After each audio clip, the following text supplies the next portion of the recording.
龙井肃静国中，老师带学生走入社区甲商圈，用微电影、用立体册来创作讲在地故事。东海艺术家商圈有33间的店家嘛赞声收听。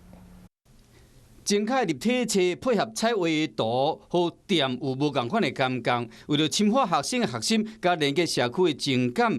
龙井区的四镇国中推出四庄计划跨领域课程，由老师带囡仔走入社区甲商圈。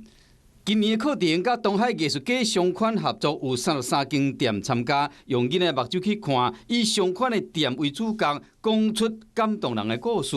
将学习成果化作一件一件艺术品。我学到了团队合作。怎么说？就是因为我们一开始组员都没有很团结，但是后来就是大家就一起努力。为了丰富课程，甲学生的成长被社区看到，校方将于30日东海艺术家以社区室外电影院的方式举办成果展。有事没事赶紧转开华视，还没有订阅华视的 YouTube 频道吗？赶紧按赞、订阅、开启小铃铛，我们华视 YouTube 见。